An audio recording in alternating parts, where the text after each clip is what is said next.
fishing news is sponsored by these fine partners.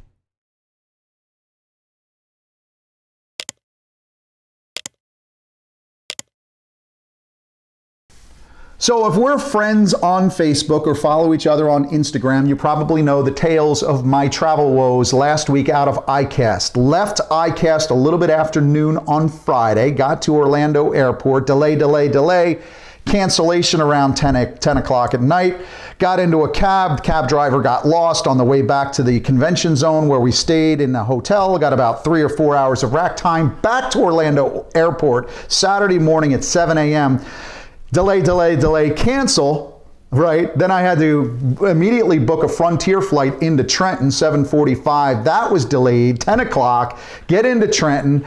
Then we've got to Uber back to Newark to pick up our car to come back home, which I crawled into bed about 3:45 Sunday morning. It was a terrible week to travel. Heard lots and lots of horror stories. And I'll tell you, I've never been happier to be sitting back here at my work desk than I am today.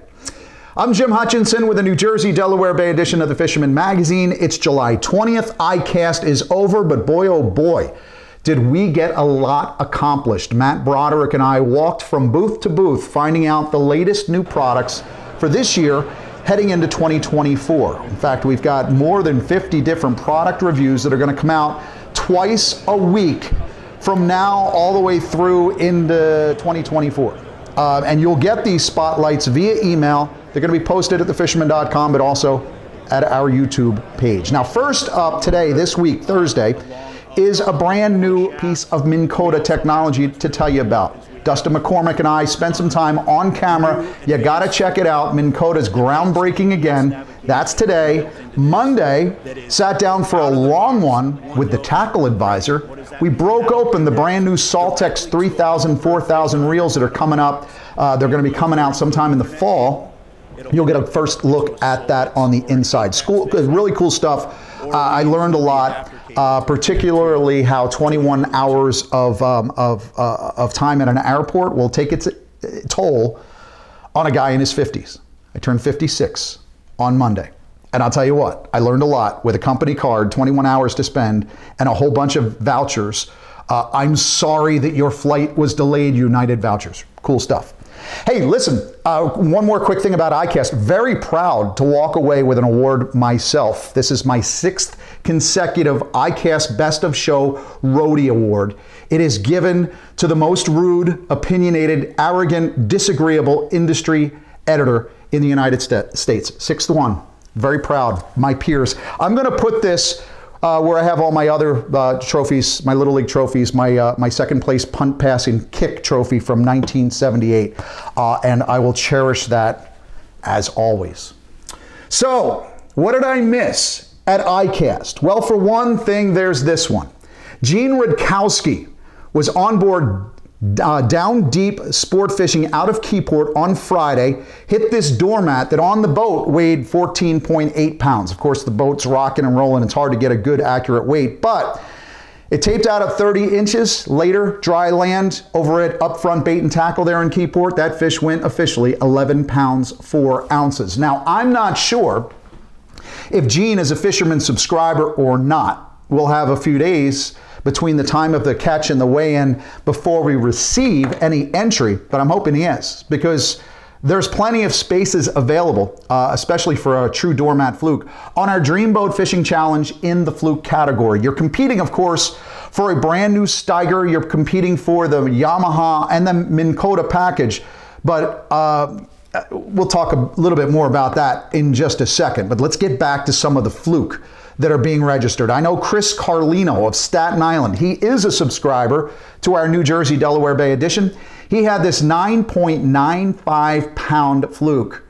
It's just a little bit off me calling it a doormat at 10. But he had this one, and as a Fisherman subscriber, he renewed his subscription during the show season. He got those fish bites, the Fight Club baits, the pink grub. That's what he did. That's what he put down. That's what got that near 10-pound fluke for renewing his subscription to the Fisherman magazine. You remember those packages of fish bites that you got with your subscription? For more than 20 years, anglers everywhere have come to know one thing. that nothing says no to fish bites.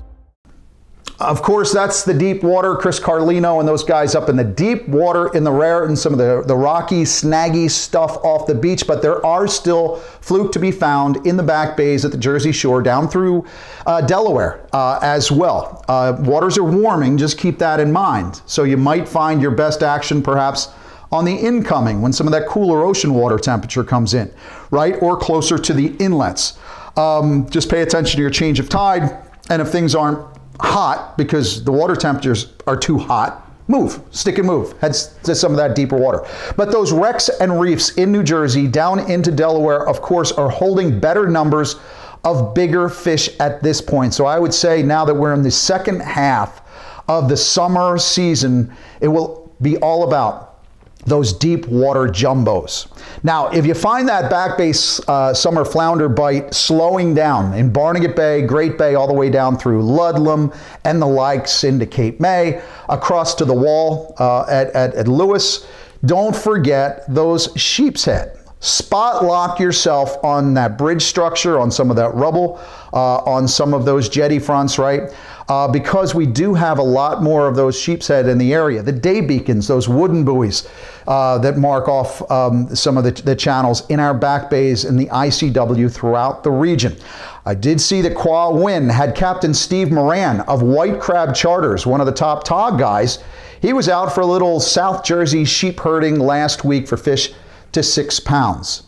I dare say it's kind of getting hard to call Sheepshead exotics anymore. Sheepshead have practically become a staple in the lower half of the Garden State and throughout Delaware at this point. It would be interesting, though, to find out more about how prevalent these fish are in other stretches of New Jersey, upper stretches of Barnegat Bay, even some of that rubble that you'll find on Raritan Bay. It's all about trying to target these critters to determine at this point if they are indeed around. Crabs, tog jigs, it's also always better around slack tide. Anchoring is one way, but just a quick shot with the Minn Kota spot lock. Work your way around some of that rocky structure. Let's see if those fish are there and let me know. Another fishery that's not getting a lot of attention these days because of the one fish bag limit is weakfish. And by all accounts, there are more weakfish in our local waters this season than there were last season. And there were more last season than the season before. Farther south of where I was where I do a lot of my drifting in the southern Barnegat Bay, we're finding some more of those weakfish around. Worming, grass shrimping, bucktail and shedder crab, or finessence shedder oil in a plastic like finesse or a zoom or a no live bait needed. The old school tactics, a lot of folks aren't necessarily doing them now. They're just not being used. But we are getting some more sizable weakfish as bycatch reported along the Jersey Shore. I mentioned a few weeks ago, the July 4th weekend, I had a pretty nice fluke in the upper stretches of Barnegat Bay on a Tin Man floating jig head. Farther south, the folks at Creekside Outfitters in Waretown, lower part of the Barnegat Bay, they're reporting this 22-inch weekie in the back that was on a floating jig head tipped with gold. Obviously somebody fluke fishing. Now Liza and the gang said at Creekside, they did say that big weakfish are being caught this year, mostly back bay and into the creek. So again, always worth a shot. If you've got a slow fluke bite, or you've already got some in the box, give it a shot. But it's especially dawn and dusk when your opportunities to catch some weakfish in the back are going to be better. Now, out front down in Stone Harbor, Manny Butera was fishing for kings and caught this weakfish on a kingfish rig. Now, Manny, he said it's the second time that this has happened with a wayward weakfish. He did report that the kingfish bite was modest at low tide. Weakfish is another eligible Dreamboat fishing challenge species that you could get on the board. Go for that shot at that Steiger, the Yamaha, the Minn Kota, but there's so many prizes on the board. All you have to do is end up in one of those primo slots through the end of the season, and you could be walking away with a prize. I will remind you that Black Sea Bass, that board is wide open. We do have 2 months, the rest of July and all of August, where you have that one 1 black sea bass limit. So if you catch a jumbo, make sure you bring it into your favorite tackle shop, weigh it in, and you could be a winner. For more on the latest catches and the Dreamboat leaderboard, let's check in with our video producer, Tim Smith, with all the details. We had 3 new entries that made the leaderboard this week. A 2.05-pound porgy landed by Alan Bierman of Woodmere, New York, landing him in 10th place. A 2.55-pound porgy caught by Skylar Davis of Baldwin, New York, landing him in 2nd place. The big fish of the week was a 10.8-pound doormat fluke entered by Glenn Obweiler of Aquabog, New York, landing him in 5th place for the category. The top 3 remains unchanged. Luke Citrelli holds 3rd place with 18 points. Eddie Terrabile remains in 2nd place with 21 points, and Bobby Cifarelli is our overall leader with 25 points. The Dreamboat Fishing Challenge is the Fisherman subscriber-only multi-species fishing competition with a chance to win a 21-foot Steigercraft center console powered by Yamaha, along with many other great prizes. Visit thefisherman.com to subscribe and get all the details so you can be part of the action. I'm Captain Greg DeBrule of the party boat Blackhawk out of Niantic, Connecticut. You've seen us at the sport shows, you've seen us on TV, magazines, newspapers. Now you can come fish with us, okay? We're fast, we're clean, and we're comfortable. And besides that, we catch them, ask around. Come visit us at blackhawksportfishing.com. We'll save a seat for you. In last week's video fishing forecast, I reported on a nice tuna jigged up by Captain Johnny Lutchka, who was not at ICAST last week. Shame on you, John, you're always there. But instead, he dropped an 80-gram Spro banana jig about 10 feet down along the midshore lumps while he was looking for tuna and ended up with this sizable cobia. He was fishing with Captain Dave Goldman of Shore Catch Guide Service. So in addition to those tuna, it's nice to see more of those cobia around as well. And you don't have to go to the midshore lumps. There's a lot of times where inshore, especially where you might see bunker schools, where you're going to possibly find some of those cobia as well. Again, it's that time of year, no telling what you'll find. In fact, John Lutchka has a great article in that July edition of the Fisherman magazine. I thought I might have had a copy right here on mahi, in pot hopping mahi. So make sure you pick up that July edition. You've got it lying around the house somewhere, right? Johnny Lutchka, pot hopping mahi. But we are getting signs of dolphin fish in parts of the range. I saw some weigh-ins at a recent tournament, but we do have those Dorado, mahi, dolphin fish, whatever you would like to call them. As the water temperatures start to increase even more over the coming days, there's a good chance you'll find some of those mahi on some of those high flyers that you'll see, lobster pots, fish pots, just outside of our inlets not far, or some of the floating debris as well. Now, in his offshore report this week at thefisherman.com, Madman Wildman Tom P. reported a scattering of big eye in the canyons, mahi, king mackerel, and marlin on the increase as well. We are hoping to see if that triple Rex bite ignites again. It seems slower in that area when the traffic is heavier as of late. But my buddy Ryan Shalaba, he was out. He jigged one up last week while I was away. Another buddy actually called and invited me tuna fishing today, Thursday, July 20th. But there's simply too much work at this desk. And if I'm going to win another award next year, I got to stay busy. As for this weekend, the good folks at NOAA Weather have thrown their darts at the board and have come up with this midweek forecast. Looking ahead to the weekend ahead, as of Wednesday, things look pretty good offshore. From the Hudson to Baltimore, Saturday and Sunday, and hopefully we'll see a heavy dose of solid offshore reports next week when Tom P. compiles this. That's not only going to be on thefisherman.com, but it's also going to be in the August edition. We go to print with August on Sunday. My God, time is flying this summer. The Fisherman magazine's Jenny Ackerman. She's fishing that Point Pleasant Elks tournament this Saturday, July 22nd. You will find all the details in this week's digital weekly edition. You subscribers, that's what you're getting, that email every Monday. Several feature stories, the cover, the news, the calendar, and yeah, a write-up on this week's Point Pleasant Elks tournament. Just $29.95, folks. You're getting full digital access to thefisherman.com. You get to see everything online. The digital weekly edition, of course, as I mentioned, you're also registered into that Dreamboat Fishing Challenge. It'll keep you dialed in all year long. Now, in terms of staying dialed in, Jenny Ackerman, she wanted to dial in to the tuna bite. So she stopped by for an equipment check to figure out what's needed to get in on some of those yellowfin and bluefin that are now along the Jersey coast. She went and saw Jason the Sensation at Fisherman Supply, gearing up for tuna. Hey everyone, welcome to this week's Open Boat. Today we're at Fisherman Supply in Point Pleasant Beach, and Jason is going to give us the tuna talk. Hey guys, it's Jason from Fisherman Supply. We're going to go over the tuna talk here. Locally, the bluefin fishing's been pretty good and the yellowfin bite's starting to materialize. A lot of anglers are targeting inshore lumps and ridges, basically from Little Italy south to the Barnegat Ridge and all the way out to the Triple Wrecks. Go-to setups, anglers are going with something similar to this. This is a 10,000 Stella paired up with a Game Type J 250 gram rod. We have ours spooled up with 50-pound braid and 60-pound fluorocarbon leader. The jig of choice has been the 120-gram streaker jig in full glow pink.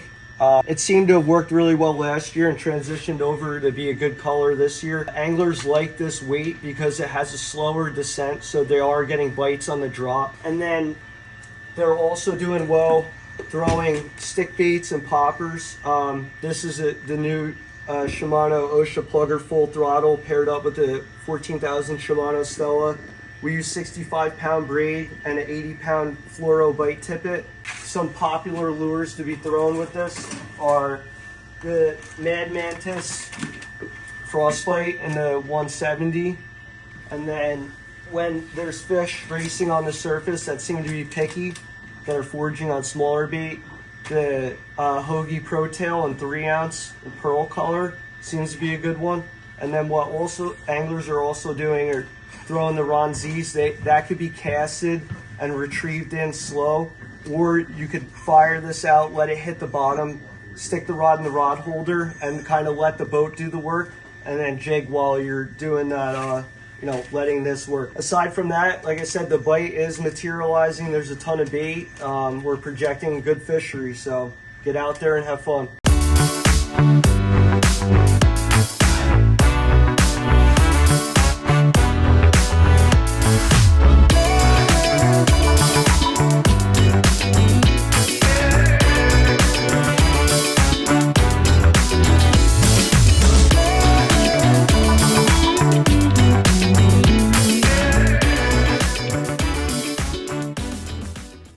My good friend George Shower, the Pocono Outdoors guy, is taking next week off to get hitched. Congrats, my friend. But dancing in between the raindrops out west in recent days, George still has our Sweetwater report for this week. Take it away, George. Well, hey, thanks, Jim. Maybe we'll get a break in the weather this weekend and let the guys get out and do some decent fishing. But some guys aren't getting out between the raindrops and managing to get some good fish. I checked out with my good friend Josh Taylor over at Fish Fever Guide Service. He's been getting guys out on some trips and managing to get in some great smallmouth fishing, even racking up some in the 18-inch range. That's not too bad fishing. Also, night fishing is producing for those Sweetwater stripers. Live bait and cut bait is going to be your best options, but the cooler hours of the night are going to be more productive when you go for those stripers, the catfish and such. So get out in them and try that, guys. Also, Nick Canestra fishing the lower Susquehanna region. You know, the river itself is kind of a mess right now. High water, colored water. So he's out there fishing some of the local lakes in the area and managing to get on some great smallmouth as well. So again, smallmouth fishing seems to be dominant in this tough time with fishing. I did want to touch base with my good friend Glenn Key, FLW Pro co-angler. He's been out bringing some of these inner city kids out to places like Hamburg, getting them introduced to their first time fishing and being real successful. You know, he's out there always catching bass. He's sharing that knowledge with some great kids. Again, this is their first time fishing, so they'll have something to really remember. And hats off to you, Glenn, for helping these kids out and everyone that gets kids introduced to the great outdoors. Guys, it's good. It's going to be great fishing this weekend, I hope. I hope you guys get out and get on them. But from Pennsylvania, I'm George, your Pocono Outdoors guy. From our weekly calendar of events at the Fisherman magazine, you'll see it in the digital edition. It's also in the July edition. Every week we keep you dialed in.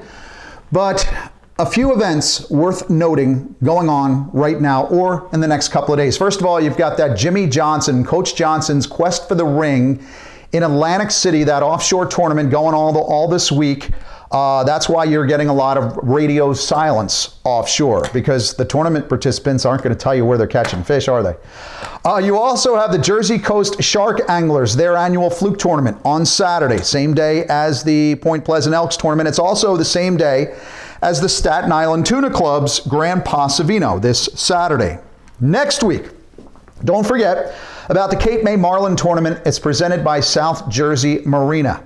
I didn't get a chance to check the leaderboard from the Quest for the Rings tournament on Wednesday, but at this point, before Wednesday, I had not seen any marlin weigh-ins. No blues, no whites. That's bound to happen.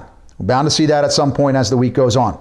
But it was really nice to see Mike Iacco, Dante Sorrente, and the crew from MJ's on the leaderboard once again for Big Eye, a 198.8 pounder weighed in on Tuesday. The Beach Haven crew. Beach Haven proud, boy, go get them.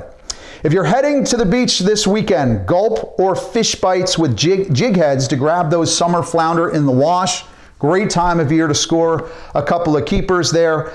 Think jetties if you want to dunk a sand crab or a fiddler crab for put on a jig head that you'd use for tog. It's the same thing, but you can give a shot for those sheepshead. We will get tog back in New Jersey on August 1st, so just a few more weeks on that. But those sheepshead, especially in southern Jersey, thinking about from the Barnegat Inlet rocks, probably both sides, all the way down into the Wall and Indian River Inlet in Delaware. Also, we do have bluefish in and out. Never know when they're going to show up, but we're getting some reports on bluefish throughout the range. I talked to Captain Rich on the Golden Eagle this week, and they're running trips for bluefish and mackerel. A lot of boats now are running night bluefish trips, and you have a bigger bag limit if you're going for bluefish, if you're fishing on those for hire boats. Smaller hooks, high-low rig, if you want to load up on the kingfish, fish bites bag of worms, bloodworms, go to your local tackle shop, figure out what's working best. And again, always be on the lookout and be prepared for bonito or Spanish mackerel, especially under one of those single turns or a couple of turns you see just kind of hovering overhead. A lot of times they're on baits. So take those epoxy jigs, those slim waves, those thin metals, right? Like the Deadly Dicks. Go with light fluoro to trick any of these speedsters that might be in the mix.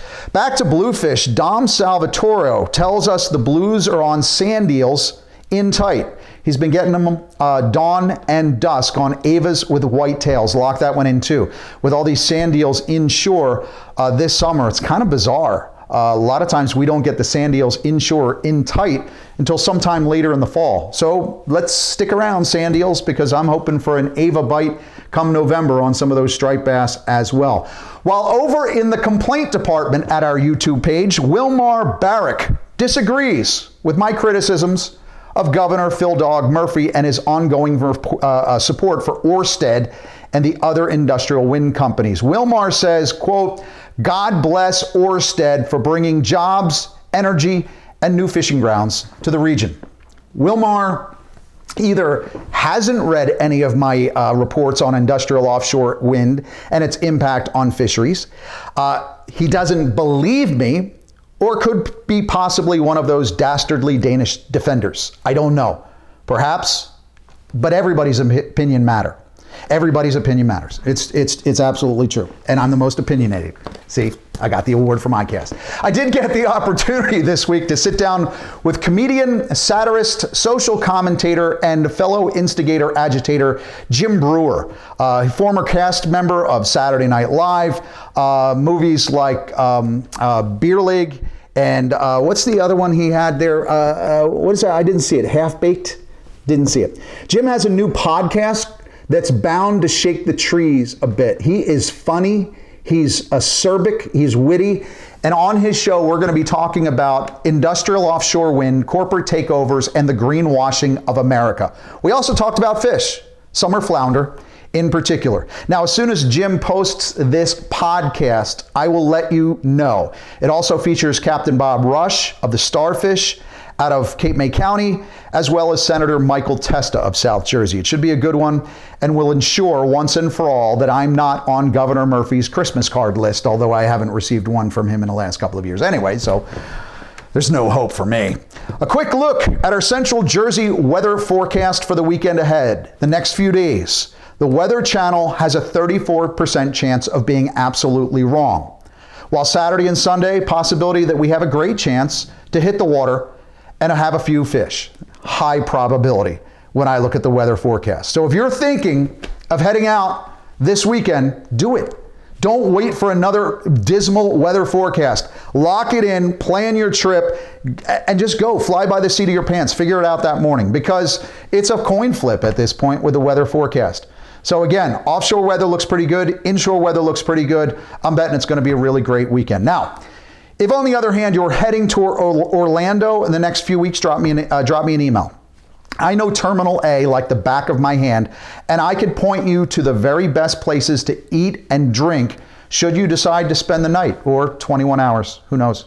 Catch them up. I'll see you again next week with a rundown of our August edition, hot off the presses, ink wet in my hands. That'll be right here, as always, at thefisherman.com.